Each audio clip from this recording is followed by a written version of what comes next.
A paz do Senhor, professor e professora do discipulado.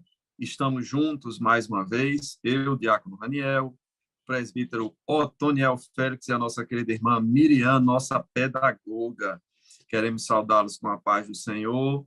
Estamos juntos desta vez com a lição de número 4 do nosso segundo ciclo do discipulado. Lição esta que tem como título Crendo no Deus Trino.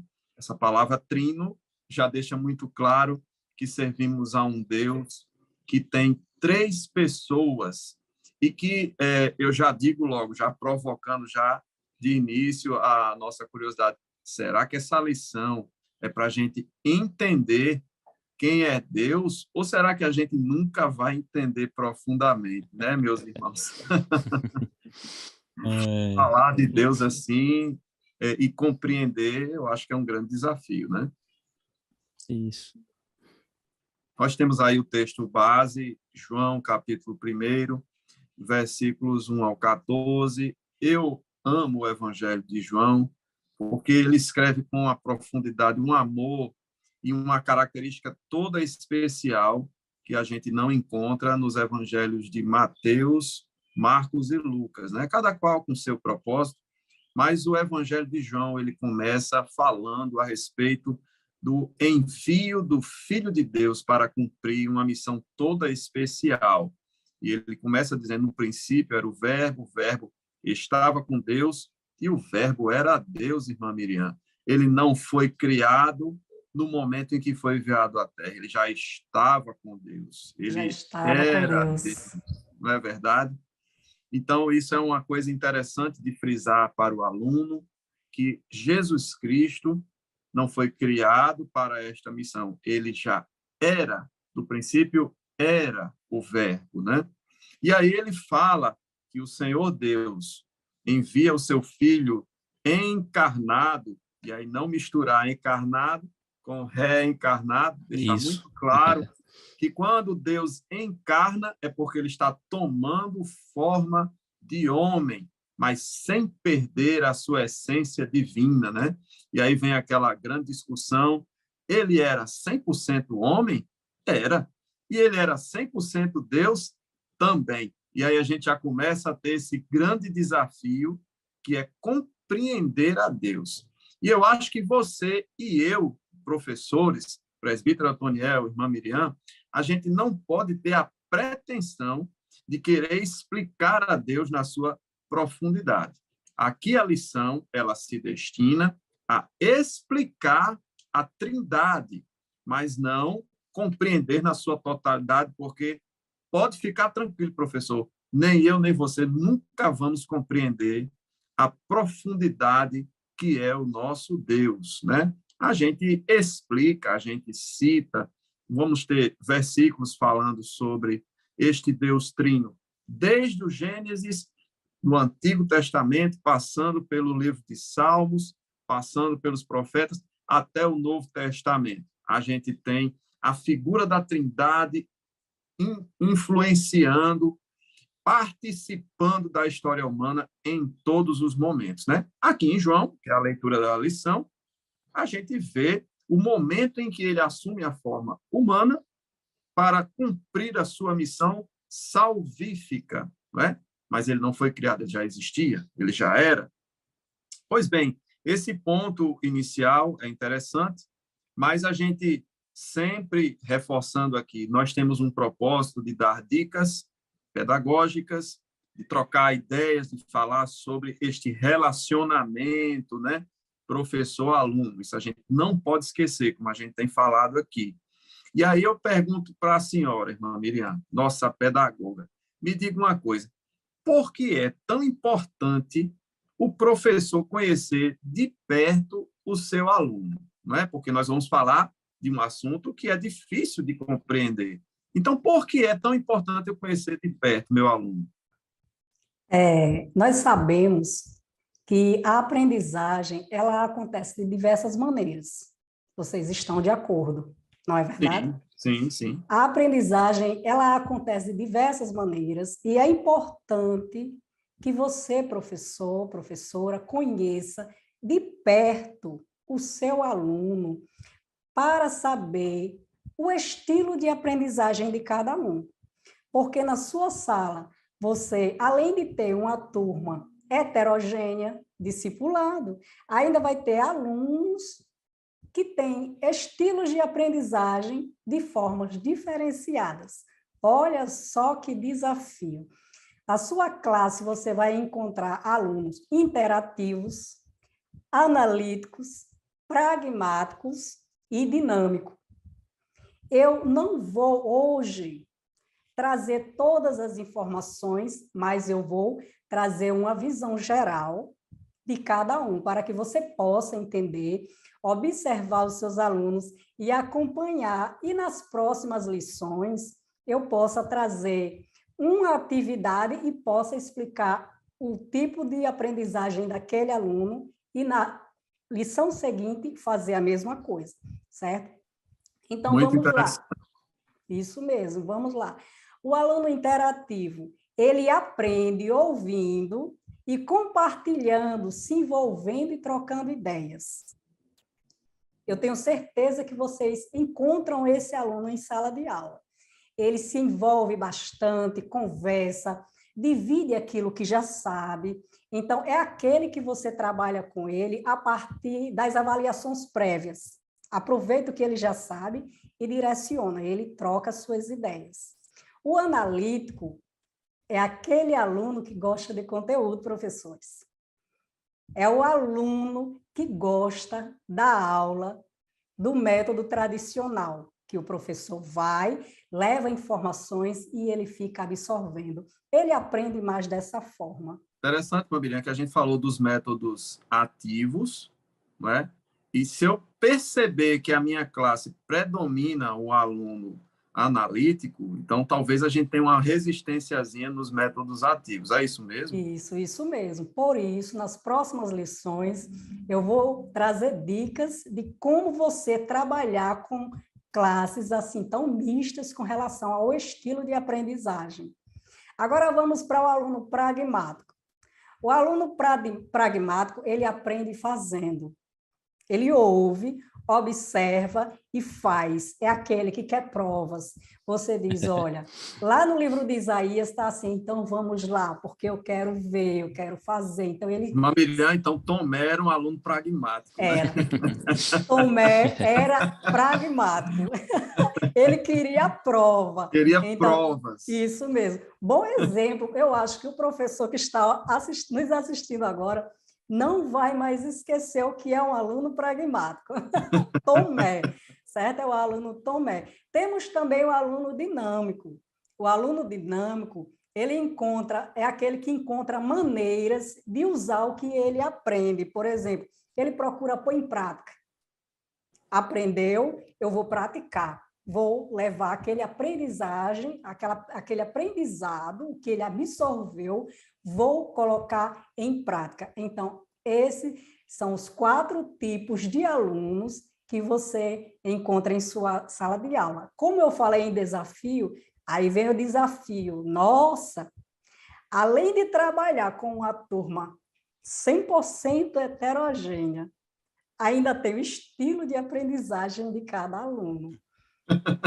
Como eu já disse, repito. Interessante, né? É interessante. Quanto a isso, a boa notícia é que nas próximas lições estarei trazendo uma dica de atividade e vou mastigar, porque aqui eu falei somente no geral, vou mastigar, olha, o seu aluno analítico é assim, assim, assim. Por que eu devo aprender? Para que eu devo aprender? Então, eu vou trazer essas informações e eu vou dizer, então, se você tem um aluno analítico, vamos desenvolver tal atividade para que possa atender a ele e também à turma. Porque imagina se eu atendo só ao aluno analítico e o restante da turma.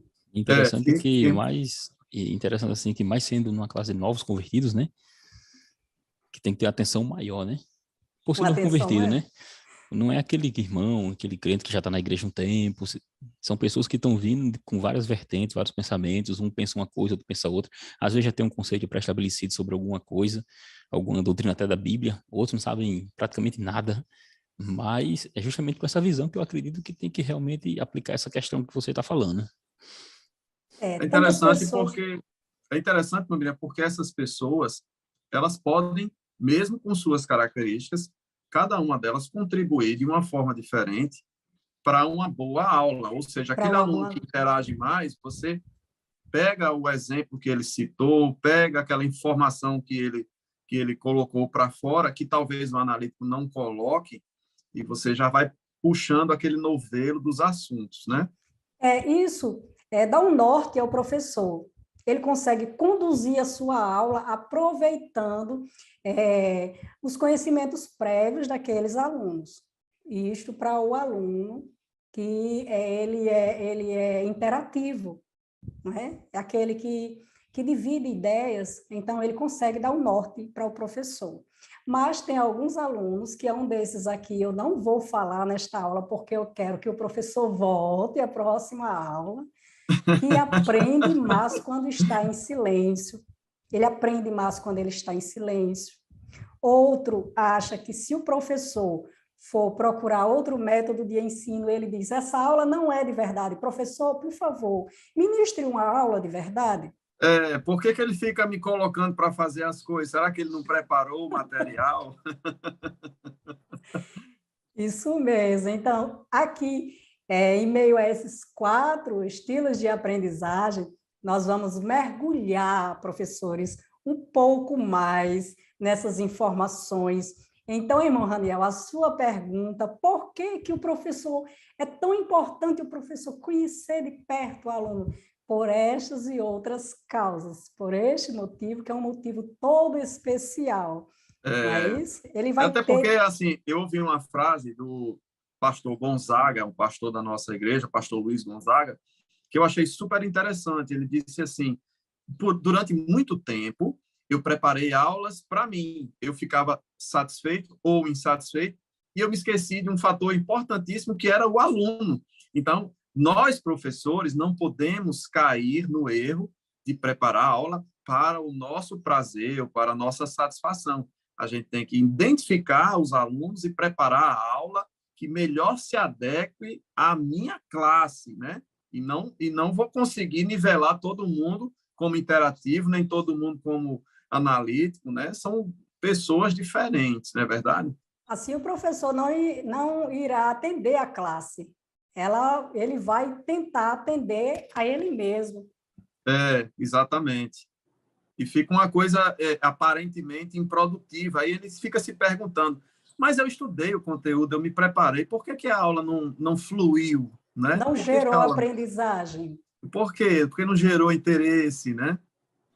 Porque Não é você isso não mesmo? conhecia a necessidade da sua classe. Então, conheça, professor, a necessidade da sua classe, o Isso. estilo de aprendizagem de cada aluno, e siga as nossas dicas para que você possa orientar bem a sua classe e ter um bom resultado do processo de ensino-aprendizagem. É Essa isso é a mesmo. dica para hoje.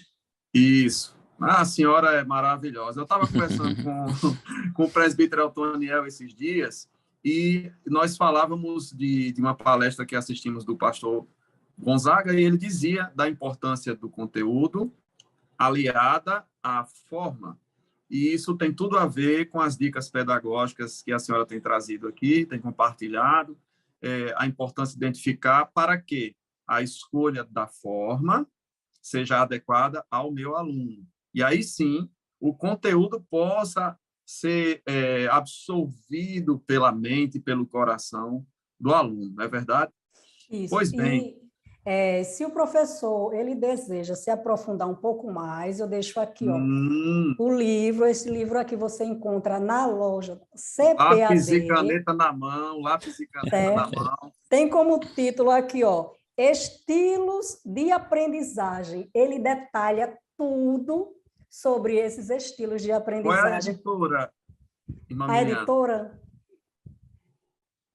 eu me perdi. CPAD. A da CPAD, muito bem. CPAD.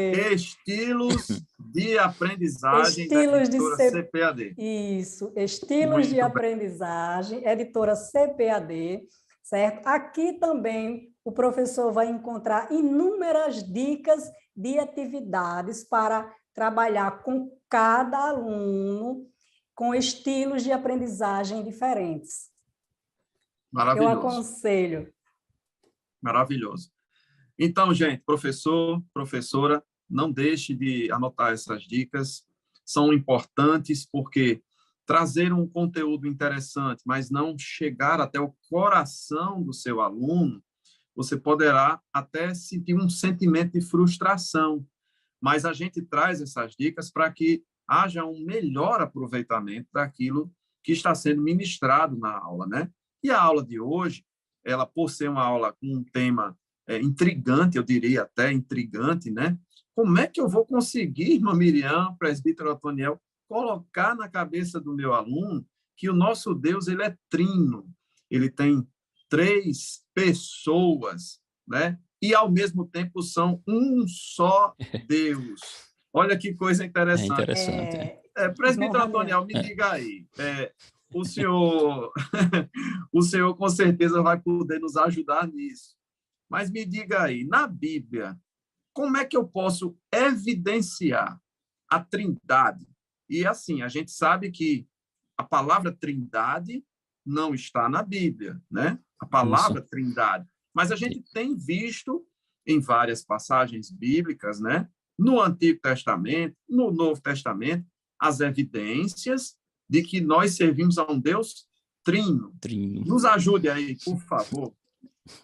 Professor Raniel, irmã Miriam, professora Miriam, na verdade, como você disse aí, o termo trindade não tem na Bíblia Sagrada, mas tem que ser frisado o seguinte, não é porque o termo trindade não existe ali claramente, explicitamente na Bíblia, que não seja algo aceito ou não seja uma doutrina que deva ser observada. Primeiro ponto. Porque as doutrinas, elas são, como nós dizemos, Raniel, sistematizadas. A revelação de Deus, como falamos até, inclusive, na aula anterior, que nós participamos, ela é progressiva. Deus não revelou tudo de uma vez às pessoas. Então, na Bíblia Sagrada, nós aprendemos que Deus, esse Deus que conhecemos, ele é um Deus que se revela através das 3 pessoas que nós chamamos de Pai, Filho e Espírito Santo. Por isso que o tema da lição de hoje é crendo nesse Deus que é trino. Mas, com isso, nós também vamos observar que nós não podemos, vamos dizer assim, como é que eu digo? Não tem uma palavra mais específica. Nós não podemos desviar a atenção, na verdade. Desviar a atenção do que seria, de fato, a trindade nas Escrituras. Porque, como você disse, a palavra não aparece, mas a revelação, a trindade aparece. Encontramos a pessoa no sentido de unidade, de divindade de Deus explícita. Só que essa divindade ela vai sendo revelada aos poucos como uma unidade que nós chamamos de unidade composta. Então, nós vamos trabalhando... O que não aparece é a palavra escrita. A palavra, o termo trindade. Não Eu estava lhe aparecer. provocando.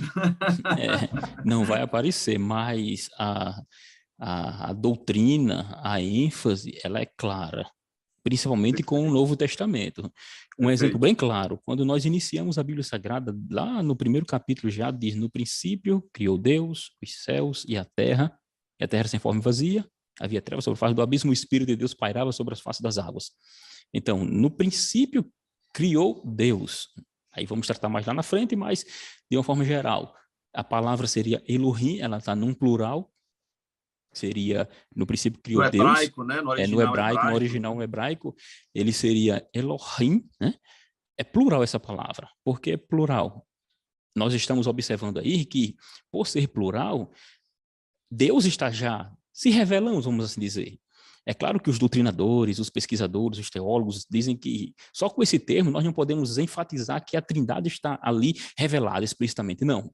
Mas a abordagem no capítulo 1º e no versículo também 26, quando sempre vai aparecer nós, façamos o homem, você observe que sempre há um plural nesta unidade.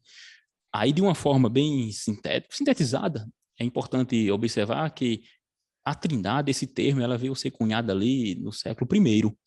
Século I, depois de Cristo, porque os doutores da igreja começaram a debater sobre esse assunto e devido justamente a entendimentos contrários à divindade da pessoa de Jesus, à humanidade da pessoa de Jesus, à divindade da pessoa do Espírito Santo. Então, no século I, houve toda uma tentativa de sistematizar isso.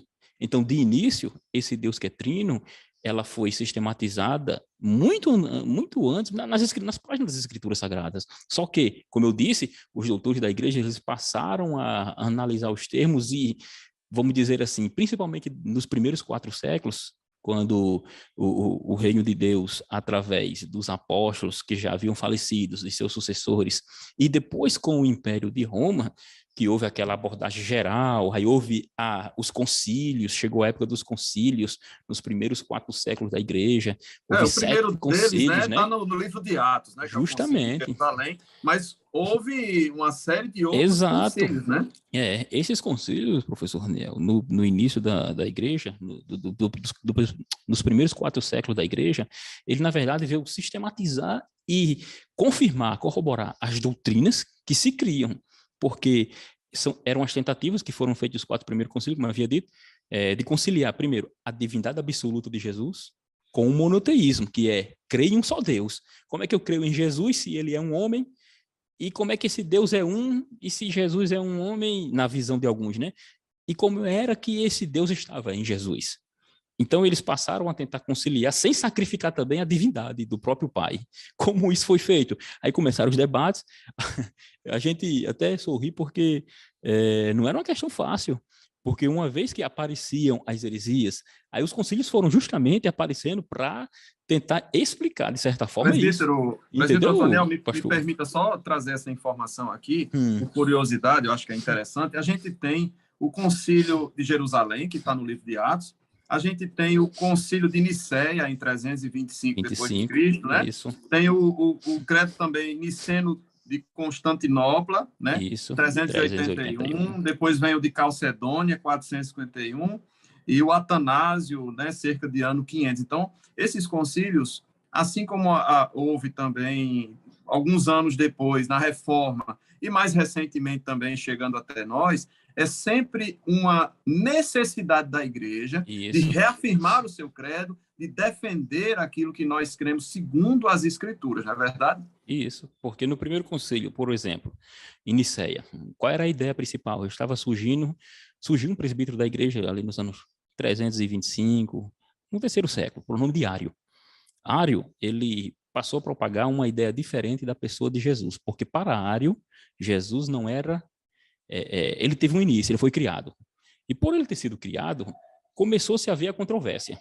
E era um movimento que crescia muito naquelas regiões ali do Império, principalmente. Então, devido a essa controvérsia na época, a relação entre Cristo, o Deus Filho, com o Deus Pai, como é que vamos analisar assim, estabelecer um acordo aqui de forma universal sobre esse tema? Então, Nicéia foi o primeiro concílio justamente para, vamos dizer assim, uniformizar o entendimento. Era a doutrina do concílio para justamente uniformizar a questão do Filho unigênito do Pai, sendo Jesus, que seria sendo da mesma substância, foi o termo que eles utilizaram, substância que o Pai. E a partir daí, nós temos aí justamente, ficando mais forte, a ideia da trindade, que nós chamamos de trinitarianismo. Então, foi nesse concílio que eles trabalharam a natureza de Jesus com relação ao Pai, e as discussões estavam justamente envolvendo essa questão da posição de Cristo. Cristo era criado ou não? Eles passaram a trabalhar essa questão. Aí veio o concílio de Constantinopla, lá em 381, que você citou, que eles reafirmaram o credo niceno, que é o credo de Nicéia, e aí qual era a ideia do concílio de Constantinopla? A ideia do concílio de Constantinopla, em primeiro lugar, seria, na verdade, para ir contra a ideia de um bispo que surgiu chamado de Apolinário. Era o apolinarianismo, esses nomes, apolinarismo.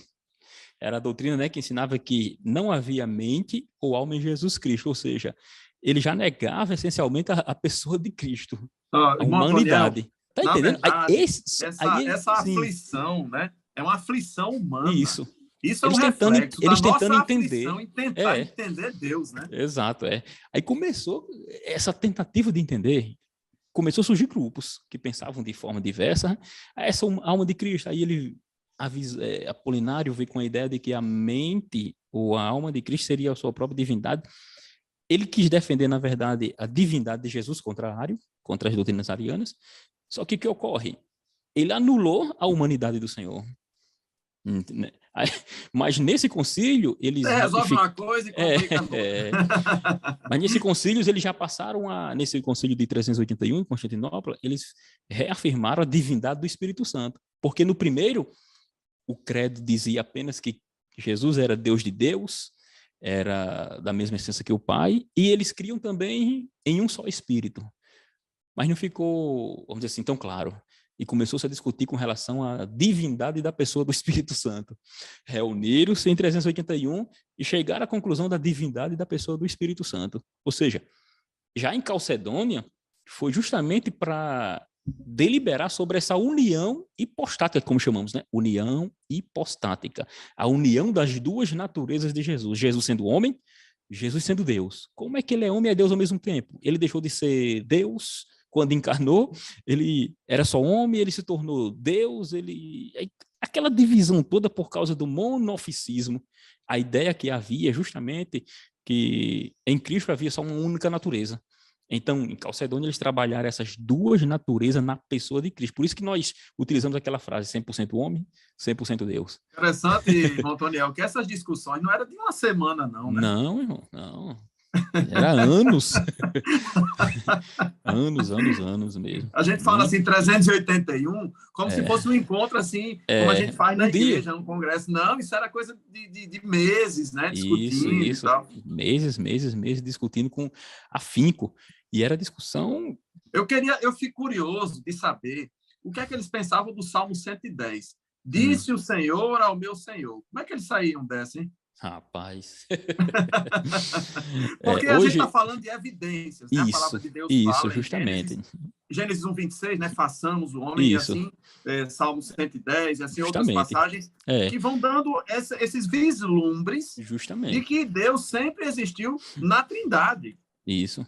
Aí por isso que surgiu essa concepção, essa ideia de que Deus é um Deus trino.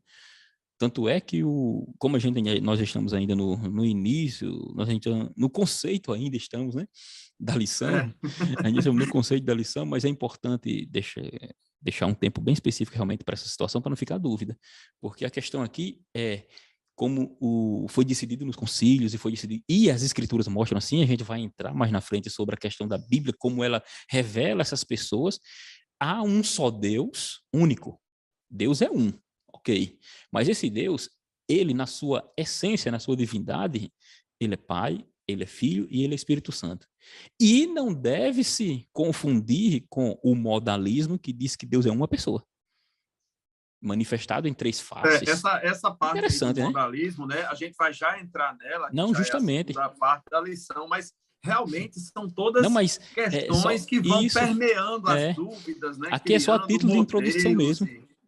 Aqui é só tem introdução mesmo, porque vem o modalismo, vem o sabelianismo, aí vem o arianismo, sempre ou diminui... Na verdade, a lição ela foi um pouco econômica, porque se a gente for atrás das dúvidas que foram levantadas e dos modelos de como seria Deus, a lição daria, assim, umas 3 lições só para falar dessas questões. Né? Isso, Ou nós iríamos passar o tempo, o mesmo tempo em que os outros discutiram. Exato, Mas isso é muito interessante, é importante a gente debater isso, né?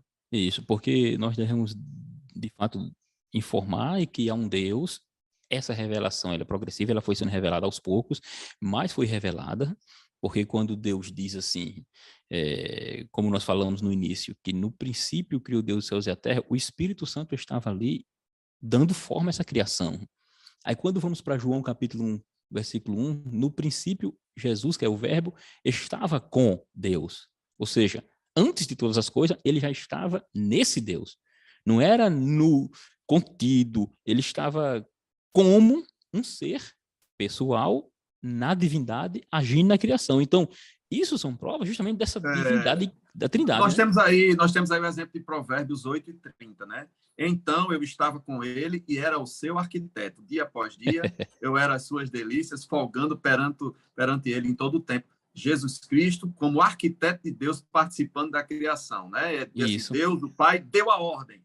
Jesus, o Filho, não aparece Jesus no Antigo Testamento, mas o Filho de Deus era o seu arquiteto, o executor, né? O Espírito Santo pairava sobre a face das águas. Está lá a Trindade em todos os momentos, né? Isso, não tem como fugir, não. É o que nos responde Gênesis 1:26, né? Façamos. Nós vemos o quê? Formas verbais que estão no plural e é Deus se comunicando com ele mesmo. Isso. Façamos. Não é? Aí se não houver, Miriam, uma outra pessoa nessa divindade, Deus estaria falando consigo sozinho? É claro que não, ele estaria falando com quem? Com o Filho, com o Espírito Santo, a comunicação intra-trinitariana, como você está dizendo aí. Há quem diga que ele estava se comunicando com os anjos. Mas os anjos, quem fez foi Deus. Lá vem aquelas teorias, né? Não, mas é importante realmente frisar, porque o aluno pode perguntar isso, e há essas teorias. É importante realmente lembrar disso. E não pode ser com os anjos, né? Porque como os anjos vão ser agentes da criação, criadores. Já são as criaturas? Como é que as criaturas são criadores? É a questão do nome dado a Deus, né? Como eu conversei isso anteriormente com o irmão Raniel. A questão do nome dado a Deus, Elohim, que dependendo da maneira em que for aplicada, ele está no plural e também no singular. Então, no versículo de número 26, capítulo 1 de Gênesis 26, façamos, ele é aplicado, este verbo que está no plural, é uma comunicação de Deus para com ele mesmo. Então, ele se aplica à pluralidade de Deus. Façamos a nossa imagem e semelhança. Então, quando nós partimos para o próximo versículo, que é o verso 27, diz: e fez Deus. Aí, então, a palavra, o nome de Deus, Elohim, já está no plural, já está no singular. Plural não, me perdoe, no singular. Outra pergunta que as pessoas questionam muito, com quem Deus estava conversando? João 1:1 responde. Não é verdade? Exatamente. Responde. Com quem era que ele estava se comunicando? Deus comunicava-se com ele mesmo, mas com quem ele estava comunicando? Olha o verbo. A palavra de Deus, ela é revelação. Revelação. Então, João, ele recebeu essa revelação, né? Assim como Pedro, quando falava com Jesus, ele disse: tu és o Filho de Deus. Ele disse: Pedro, isso não vem de ti, Pedro, isso foi revelado por Deus. Então, a palavra de Deus, ela é uma revelação. Ele está dizendo: ei, Jesus estava com ele era o verbo. Ele se fez carne agora, mas ele já estava com ele. Isso, então, a palavra de Deus é uma revelação profunda de quem é Deus. A questão de ser uma revelação é que, por exemplo, no Antigo Testamento, não se sabe, não dá para distinguir quem são as três pessoas. Mas no Novo Testamento, lá na bênção dos apóstolos... Você começa a receber informações quentinhas, novas, né? Olha a respeito destas pessoas. Você já vai saber quem é os três, porque olha, a graça, a bênção dos apóstolos, a graça do nosso Segundo Senhor... Coríntios 13:13, né? A bênção apostólica. 14. Aí a gente tem Mateus 28:19, e né? Batizando-os em nome do Pai, do Filho, do Espírito Santo. As pessoas estão aí reveladas. É importante até abrir esses textos para lerem, né? Porque... Olha que forma linda. A revelação. A graça do nosso Senhor, Jesus Cristo, Filho, o amor de Deus, nosso Pai, amor do Pai, já é o segundo, e a consolação de quem? Do Espírito Santo, que apontam para quem? Que coisa maravilhosa! Aqueles que estavam conversando, Deus que estava conversando consigo mesmo. É como o irmão Antoniel falou. a questão da Trindade, ela é reveladora. Ela vai se revelando.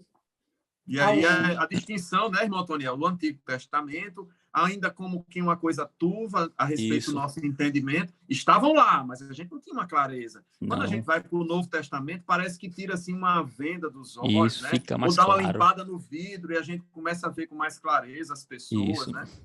Até como falamos, os próprios termos utilizados na Bíblia, tanto lá no grego, como no Novo Testamento, e o hebraico, que é o idioma original, né, das escrituras escritas, você observa a forma como eles eram escritos. Inclusive o famoso Shema de Israel, capítulo 6, versículo 4 de Deuteronômio.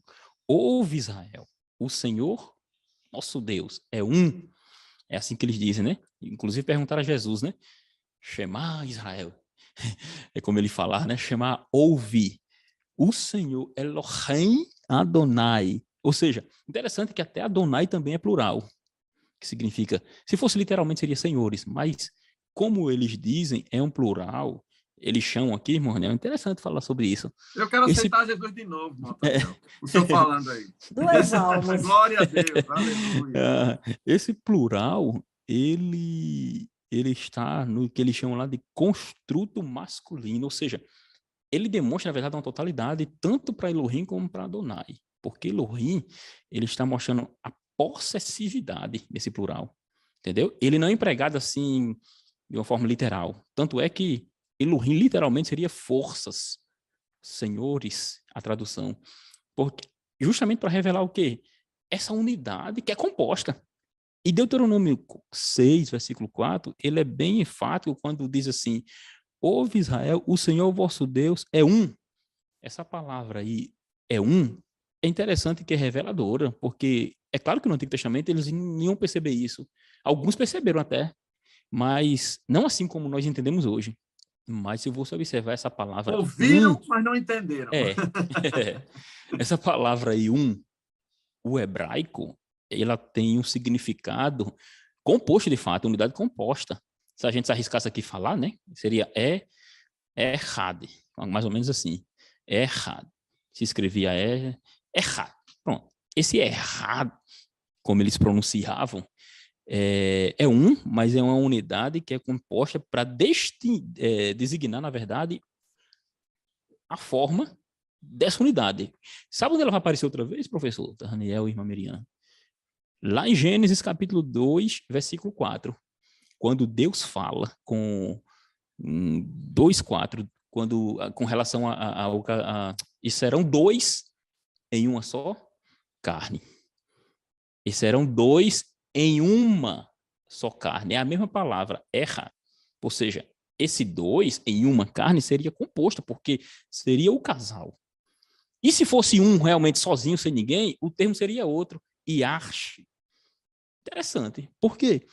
Esse termo seria outro, e ele é identificado quando Deus fala com Abraão, diz assim: tu não negaste para mim teu único filho, Isaac, teu único, um também, mas é único de um só, de fato. Então Deus vai se revelando de fato. Há quem diga, viu, irmão Antoniel, há quem diga que quando a gente fala unigênito, não diz respeito apenas a ser um filho único, mas de ser de uma única gênese, né? Isso. Unigênito. É porque os termos, para nós, ele parece... A gente quer ler as escrituras como se estivesse lendo qualquer livro aqui, normal da vida, né? A tradução para nossa vai aparecer unigênito, né? Mas como você falou, isso é para demonstrar a unidade que ele tem. Se ele é filho único, único gerado, esse gerado não é a ideia que temos de ser criado, não. Isso. Inclusive, de ser da mesma origem. Da mesma origem. Gênese, né? Isso, essência, né? Ou seja, glória. O gerado aqui, os termos que usam, ele é gerado no Pai na eternidade, ou seja, sempre existiram. O termo gerado é só para identificar a origem dele, de fato. E isso é importante porque é onde entra justamente as dúvidas. Mas ele é gerado, Jesus é filho. Se é filho, automaticamente tem um pai, e quem é pai, quer dizer, quem é filho é até inferior ao pai. Né? Assim Olha que pergunta. Só, o senhor agora está entrando na segunda parte da lição. Né? Você já falou de modalismo, já falou desse outro conceito da subordinação, não é, irmã Miriam? A gente começa a perceber, a lição não aborda todas as vertentes, né? Isso. Mas ela aborda 3 vertentes, né? A respeito dessas ideias e que a gente precisa combater, né? Quando a gente vai dar uma aula, que são as heresias que acompanham a igreja Isso. desde o momento do seu nascimento, né? E Que são as renascem, viu? ideias heréticas sobre a pessoa da Trindade, não é, irmã Miriam? Isso mesmo. E lá no tópico 2, que fala sobre esses equívocos quanto à doutrina da Trindade, né? As pessoas da Trindade, elas não têm uma relação de subordinação. A igreja, durante toda a história da igreja, né? A igreja enfrentou muitos conflitos doutrinários por causa de heresias infiltradas dentro da igreja. Alguns Perfeito. ensinavam que não existia um Deus trino, pois o Espírito Santo, ele não era uma pessoa. E Jesus Cristo era menor que o Pai. Ainda Então, dizem que o Espírito Santo era menor do que Jesus Cristo, né? É como se fosse uma escadinha. o Espírito Santo sempre estava por último. O Filho era menor que o Pai, e o Espírito Santo não era uma pessoa, ele era uma energia. Um espírito, uma energia. É o que o pessoal Concepções. da filosofia fala de reducionismo, né? A gente É, reduzir para menos, né, Para a menos. importância, né? concepções equivocadas de uma leitura também equivocada, né, dos textos. Então, olha Perfeitamente. só, por causa dessas heresias, muitas pessoas com visões errôneas, né? Muitos equivocados, eles acreditavam na existência dos 3. Bom, outros pensavam dessa forma. Os 3 existem, mas eles tinham uma visão de hierarquia com relação aos 3. O Pai maior que o Filho e o Espírito Santo em último lugar. Né? Mas a teologia, ela explica essa questão de hierarquia, ela explica a igualdade do ser Deus para as 3 pessoas. Eu vou aqui citar um exemplo muito conhecido. Por exemplo, quando Moisés ele estava com Deus e ele pergunta a Deus: Senhor, o que eu vou dizer ao povo de Israel quando eles me perguntarem qual é o nome do meu Deus?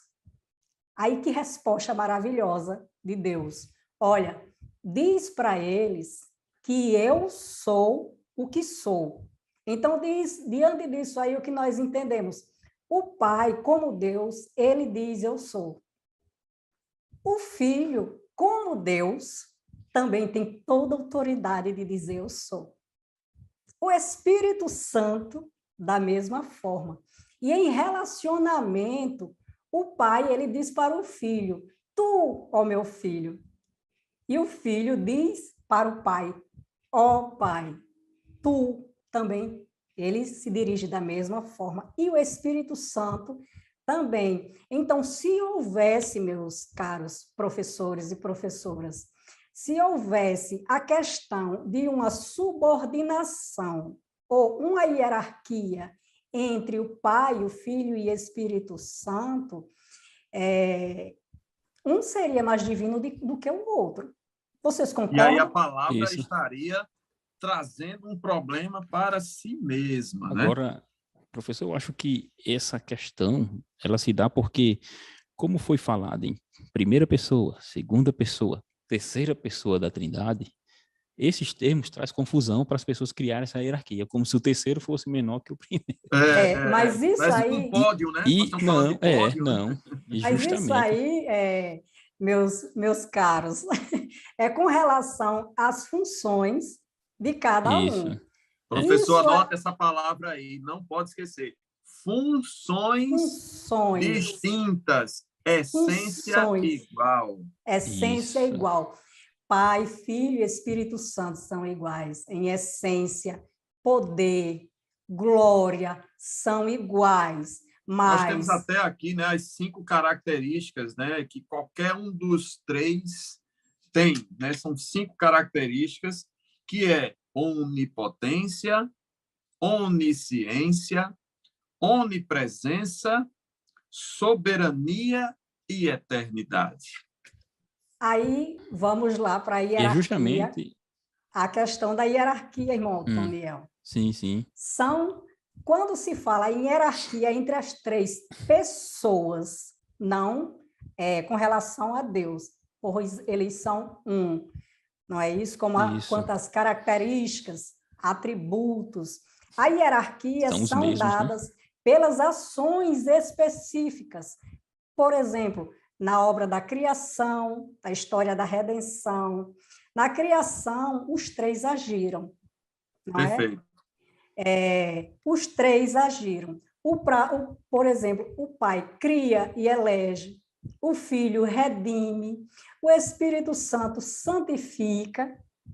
Aí, ó, Transforma, age, transforma. inspira. Aí, olha só que coisa maravilhosa que o coração da gente se alegra. O pai ama, o filho ama, o Espírito Santo testifica desse amor. Eles são três pessoas. Isso mostra com clareza que o Pai, o Filho e o Espírito Santo, eles não têm uma relação de hierarquia. Eles simplesmente trabalham juntos com funções específicas. Isso é um tipo de hierarquia funcional. Então, essa divindade única, que existe o Pai, o Filho e o Espírito Santo na divindade, são pessoas, e daqui a pouco nós vamos também explicar para o professor frisar bem na classe lá o que é ser um ser pessoal, né? Que às vezes confundem com ser um ser humano, né? Isso. O que é ser um ser pessoal ser na pessoal. própria divindade, o que seria. Então, não há essa hierarquia subordinacionista. Não. Então, é uma hierarquia funcional. Funcional ou até posicional também, né? Até posicional, de posição. Por exemplo, com relação à redenção, o projeto de salvação, né? O Pai criou, o Filho executou, então cada um tinha uma função. Uma hierarquia funcional, não de subordinação. Eles trabalham em conjunto, com o mesmo propósito. Irmã Miriam, até em alguns momentos os irmãos ficam em dúvida, quando Jesus Cristo, né, a gente tem aqui a passagem de Lucas 22, que ele fala, Pai, se queres, afasta de mim este cálice, contudo, não seja feita a minha vontade, mas a tua. Aqui existe uma submissão à vontade do Pai para cumprimento de uma tarefa que ele precisava cumprir. Ou seja, ele estava se submetendo à vontade voluntariamente, né? Estamos não falando estava aí da unidade. Subordinado. Da unidade. E estamos falando também aí da sua humanidade, né? Isso. Ele, como homem, de fato, ele veio ser subordinado à missão.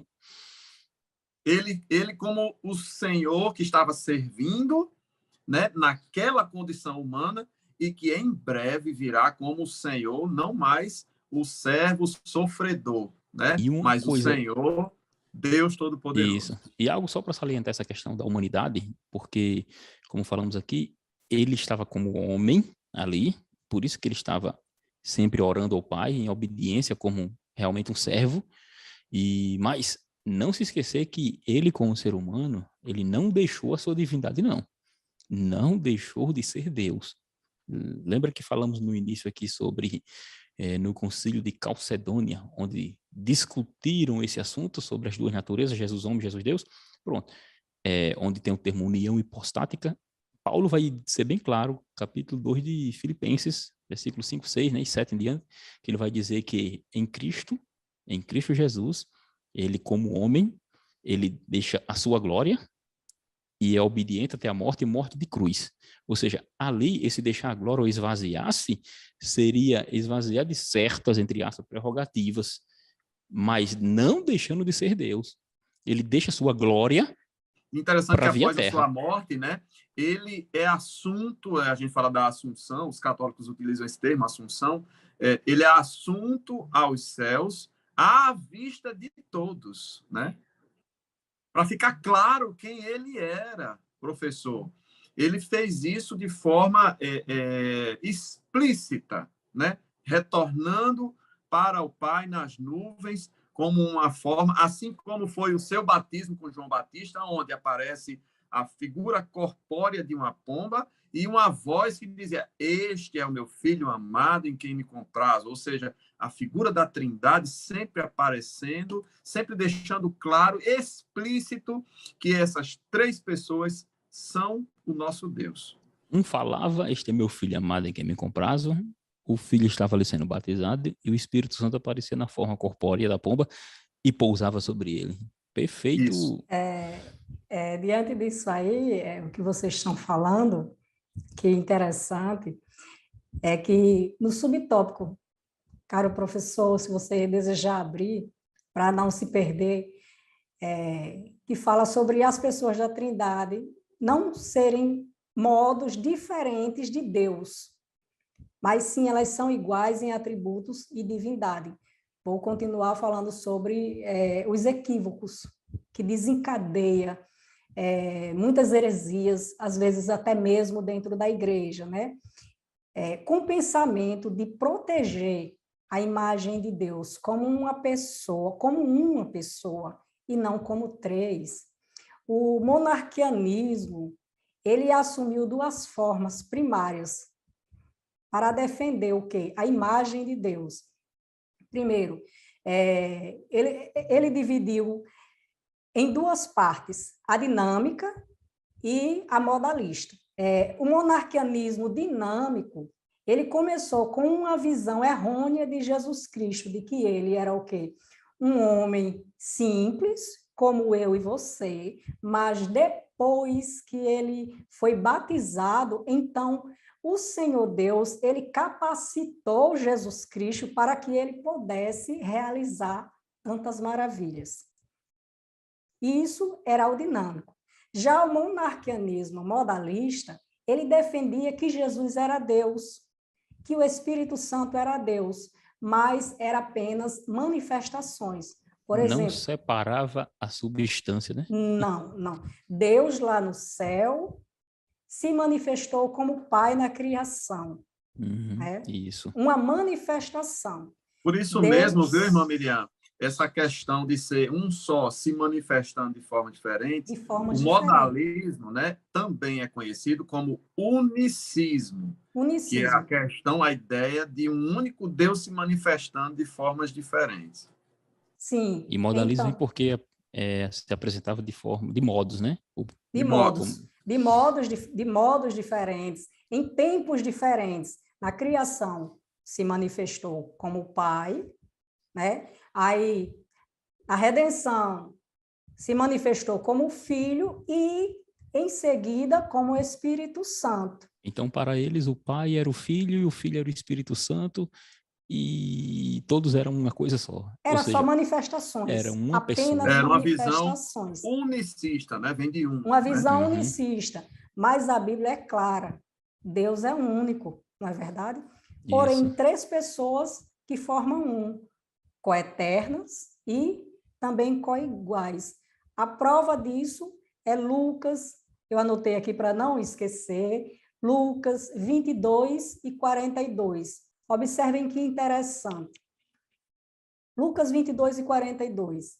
Jesus, uma pessoa, ele orou a quem? Ao Pai. Duas pessoas, não é? Aí, ó, outra prova. João 14, 26. O Pai e o Filho enviaram ao mundo o Espírito Santo. Três pessoas. Então, isso é prova de que Deus, ele é três pessoas, ele é trino, mas em essência, poder, glória, majestade, ele é um Deus. Perfeito. E aí a gente tem os extremos, né? Porque uma visão é unicista, onde é um Deus se manifestando de forma diferente, ou no modalismo. E aí tem o outro extremo, que é o triteísmo, que seriam três deuses agindo, né, Miriam? Como eu falei, Deus é um. Enquanto o monarquianismo, o que nós estávamos discutindo ainda há pouco, eles ensinavam que o Pai, o Filho e o Espírito Santo eram apenas manifestações divinas, o triteísmo defendiam que os três eram três pessoas ou três deuses distintos, certo? Como, por exemplo, irmão Raniel é uma pessoa, eu sou outra, pessoas independentes, deuses independentes. De substâncias diferentes, de né? substâncias diferentes. O triteísmo defendia essa imagem. Mas eu quero convidar vocês para abrir suas Bíblias lá em Isaías, vocês, meus irmãos, para a gente discutir isso aqui. Substâncias diferentes, três deuses diferentes. Mas vamos abrir Isaías 43, 11 ao 13, só que o 13 é só a parte A. Aqui na mão. Olha, muito bem. Olha o que o triteísmo defendia. Três deuses, três pessoas, três deuses, três essências diferentes, né? Então, vamos lá o que diz Isaías, porque estou pedindo para abrir, a Bíblia responde todas as nossas dúvidas. Não é? Então, o irmão Raniel, leia até o 13, parte A. Agora, diz assim, eu sou o Senhor, e fora de mim não há Salvador. Eu anunciei, e eu salvei, e eu fiz ouvir. E Deus estranho não houve entre vós, pois vós sois as minhas testemunhas, diz o Senhor, eu sou Deus. Ainda antes que houvesse dia, eu sou. Não é isso, irmão Otoniel? Agora eu quero lhe ouvir com relação a isso aí, por causa essa questão do triteísmo, de que há três deuses, três pessoas, três essências diferentes. E o que diz esse versículo diante dessa doutrina, desse ensinamento do triteísta? Herética, né? Herética. Essa doutrina herética. Nem toda doutrina é boa, viu, gente? Isso, nem toda doutrina é boa. Por isso é bom você ter sempre a sua Bíblia na mão, conhecer bem a sua Bíblia, porque, como eu já falei, a Bíblia responde todas essas coisas. E aqui, como eles afirmam, até hoje, tem muitas pessoas que ensinam isso, que são três deuses, três essências diferentes, não tem como não ser, mas a palavra diz, nós acabamos de ler, há apenas um Deus. Interessante. Me permitam, por favor, só um minutinho. A gente está aqui em Isaías 43, e o versículo 12, a parte A, ele mostra as funções do Pai, do Filho e do Espírito Santo claramente. Primeiro ele diz, eu anunciei, Deus. O segundo diz, e eu salvei, Jesus. E o terceiro diz, e eu fiz ouvir, que é quem convence, que é o Espírito Santo. Glória a Deus. Interessante. Porque, de fato, sim. Diga, irmã. Olha só, a questão, como eu estava falando, três essências diferentes, mas aqui nós vemos três funções do nosso... Ele dizendo, eu sou. Eu sou. Né? Três funções do eu sou, o que nós ainda há pouco comentamos sobre as funções específicas dadas, distribuídas para cada uma das pessoas da Trindade, a qual eles trabalham por hierarquia em funções, não é isso? Funções específicas. Mas... Me permita só fazer mais uma colocação. A gente tem essas três partes aí, que na lição estão com os seguintes termos: subordinacionismo, que a gente também conhece como unitarismo, ou seja, só Deus é quem é o maior e os outros são menores. Depois a gente tem o modalismo, que também é unicismo, ou seja, só um Deus se manifestando diferente. E depois tem o triteísmo, que são três deuses. E aí eu estaria não no monoteísmo, mas no politeísmo. E aí a gente faz um fechamentozinho aqui, eu anotei o seguinte: os triteístas acreditam em mais de um Deus. Os unicistas confundem as pessoas. E os unitaristas separam a substância. Mas, olha, eu não sou tão inteligente assim, não, viu? Eu tirei isso aqui, ó, da nossa declaração de fé. Da nossa declaração de fé. Que é importante, o professor levar para a classe. Eu até peço é um livro de doutrinas. Eu até peço aqui a vossa vênia, né, na linguagem aqui do nosso doutor Otoniel, peço a vossa vênia, né? Porque a gente está com um tempo assim, já estourando, a gente acaba se empolgando, a gente gosta de falar mesmo sobre isso, e a gente se empolga um pouco. Mas nosso tempo está um pouquinho apertado, eu vou dar uma dica que eu quero deixar é que, para trabalhar a questão da trindade com o aluno, é importante se trabalhar com esquema, porque já que é um assunto um pouco delicado para se trabalhar com o discipulado, ele não vai entender apenas com palavras. Então, o professor coloca um desenhozinho, né? Coloca o desenho, use um quadro branco, Pai, Filho e Espírito Santo, coloque os atributos para todos, não é isso? E depois coloque funções, você vai mostrando, e assim praticamente você vai desenhando a sua fala. A partir do momento que o professor cuidadosamente vai desenhando a sua fala, o aluno ele vai absorver aquelas informações com mais facilidade e irá aprender com mais clareza, e o resultado da aprendizagem será melhor. A história da pirâmide, né, que a gente já conversou aqui. Vou vendo, vou aguçando os meus sentidos, né? Em vez de só ouvir. Mas, assim, eu vinha falando, e a gente já está caminhando para o finalzinho da nossa lição. O senhor quer falar, presbítero? Sim, só com relação a essa questão que a irmã falou sobre não confundir, né, as pessoas na divindade, porque ser um ser pessoal aqui é ter intelecto, é ter vontade própria, não é ser um ser humano.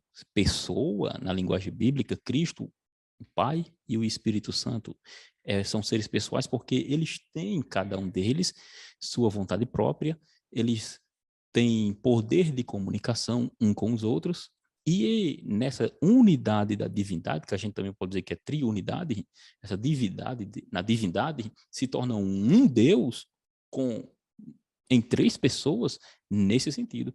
E só com relação a Isaías, eu sou, Deus diz aí no texto que você leu, eu sou. Jesus apresenta também, e perguntam a ele sobre um fato, ele diz assim: antes que Abraão existisse, eu sou. Né? Ou seja, o mesmo termo utilizado lá no Antigo Testamento, Jesus também utiliza. E se você observar, professor, um ponto aqui importante é a visão do profeta Isaías, capítulo 6, que ele diz assim: Jeová, está escrito que é Jeová na nossa versão, através do qual o Senhor disse assim: a quem enviarei e quem há de ir por nós, né? Naquela visão espetacular, exato. Depois da morte do rei Uzias, ele teve um encontro especial. Isaías disse o quê? Eu vi quem? Eu vi ao Senhor. Ou seja, sentado no alto sobre o trono. Depois ele escuta aquela voz: é quem enviarei? E esse Senhor diz assim: e quem há de ir por nós. Por nós. Novamente a pluralidade, porque é a pluralidade na divindade. Então tem que deixar bem claro isso, porque não é modalismo, Deus não se apresentou de vários modos, não, mas há uma divindade em três pessoas. E interessante é que outro ponto que não devemos perder de vista é que o profeta, quando inspirado pelo Espírito Santo, ele vai dizer assim, que a terra estava cheia da glória de Jeová dos exércitos, ou Senhor dos exércitos. E Paulo, o apóstolo, ele vai dizer, Paulo, né, vai dizer assim: cegou-lhes os olhos, endureceu-lhes o coração, a fim de que não veja com os olhos e compreenda no coração e se converta e eu os cure. Aí ele diz assim: Isaías disse isso quando viu a sua glória e falou dele. Aqui está em João, na verdade, João falando no capítulo 12, versículo 40 e 41. Interessante, né? Porque João disse que Isaías viu a glória de quem? João disse que Isaías viu a glória de quem? De Jesus. E Isaías disse assim: eu vi Adonai, o Senhor, ele viu Jeová, né? E ainda Isaías capítulo 6, versículo 8 ou 10, Jeová vai falar. No entanto, e o apóstolo Paulo também vai replicar dizendo assim: bem falou o Espírito Santo a nossos pais pelo profeta Isaías, dizendo, olha, Paulo disse, quem foi que falou? O Espírito Santo falou a nossos pais, dizendo, vai a este povo e dize, de ouvido ouvireis, e de maneira nenhuma entendereis. Atos, capítulo 28, versículo 25 a 27. E por que o apóstolo Paulo disse que foi o Espírito Santo que disse isso? Paulo, quando vai dizer isso, ele vai dizer justamente por causa da divindade sendo revelada na pessoa do Espírito Santo. Ainda Atos 20 e versículo 28, se não me falha a memória. 20 e 28. Vamos abrir aqui, né? O Raniel. Atos 20, 28. Sim. Leia aí, irmão. Ministro Raniel, do Evangelho. Atos 20 e 28. Ele diz assim, olhai, pois, por vós e por todo o rebanho sobre que o Espírito Santo vos constituiu bispos. Quem foi que constituiu bispos? O né? Espírito Santo. Espírito Santo. Sim, vá, continue. Para apacentardes a igreja de Deus. A igreja de Deus. Deus, que ele resgatou com o seu próprio sangue. Quem Mas resgatou foi Jesus com que o próprio derramou sangue, sangue. Então Paulo está dizendo, o Lucas, né? O escritor Lucas está dizendo que o Deus aí, que derramou seu sangue, foi Jesus. Aí, Atos capítulo 5, Pedro vai dizer, naquela famosa passagem onde Ananias e Safira tenta enganar os apóstolos, né? Ananias, por que encheu Satanás o teu coração para que mentisses ao Espírito Santo? Não mentistes aos homens, mas a Deus. Ou seja, nós estamos vendo a revelação, a divindade sendo manifestada como Pai, Filho e Espírito Santo. E para provar que são pessoas distintas, o Filho, as Escrituras falam e nós observamos que ele foi gerado e ele veio ao mundo e encarnou. O Espírito Santo, no capítulo 16, ali naquela famosa frase de Jesus, ele disse assim, eu enviarei outro Consolador. Interessante que esse termo outro ali não é heteros, que significa, quer dizer, é alon, não é heteros, ou seja, é outro, mas da mesma substância. É bem importante frisar isso, porque você vai separando as pessoas, mas unificando a divindade. Isso, só me empolguei um pouquinho aqui, só para lembrar aqui, porque eu lembrei de Apocalipse, capítulo 1, versículo 7, comparado com Zacarias, capítulo 12. Ele disse assim, ó, que me verão aqueles que, né, e verão Jeová aqueles que ultrapassaram, Zacarias 12. Aí, capítulo 1, versículo 7 de Apocalipse, o evangelista João vai dizer assim, que vão ver ele vindo sobre as nuvens, né? E verão aqueles que o traspassaram. E quem foi ultrapassado? Jesus. Então, você vê a revelação de Deus sendo demonstrada de forma piamente, e Mateus 28, 19 é claro. Portanto, ide, ensinai a todas as nações, batizando-as, ele não diz assim, nos nomes, não, no nome do Pai, e do Filho, e do Espírito Santo. Esse E aqui no grego realmente é uma conjunção, cai, cai, cai, ou seja, é pessoas distintas, mas é no nome de um, seria a divindade. Olha só a revelação de Deus como ela é linda, irmão. É profundo, é muito profundo. Bom seria que pouco, a sala né? tivesse 2 horas.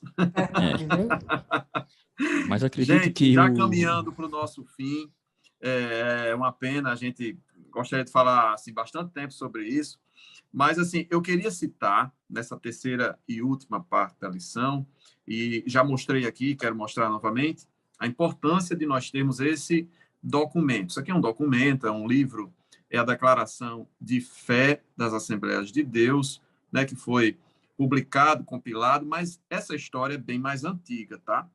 Desde os concílios que a gente citou aqui, e desde as defesas das confissões de fé dos pais da igreja, né, desde a reforma até aqui, a igreja vem sentindo a necessidade de declarar a sua fé. E aí, o senhor tem aí também, né? Pois é. Eu também tenho aqui na minha já biblioteca. pediu a dela aí, ó. A minha bibliotequinha aqui, ó. Só não vou levantar para ir pegar, assembleiano mas tem que ter, né? lado. Mas esse documento, ele é extremamente importante. Isso. Alguns puristas da igreja torceram o nariz quando a igreja intentou fazer esse documento. Todos temos aqui, não deixe professor de comprar esse material. É barato, extremamente importante, é praticamente um curso de teologia sistemática na palma da sua mão. E você pode ter acesso, né, para consultas. Irmão Otoniel, vamos todos mostrar como exemplo. Todos os três aqui com o seu... três. Esse material, ele é importante porque ele declara aquilo que nós cremos de maneira sistemática. A gente faz a consulta por temas. Não, se eu pego aqui... Eu não tenho a memória que o presbítero Otoniel tem, de pegar sistematicamente os versículos e citá-los. Então, eu, como tenho uma memória um pouco inferior, eu vou aqui nesse livreto e faço referência, né? Faço referência, gente, ao capítulo de número 3. Olha só, capítulo de número 3, que fala sobre a Trindade.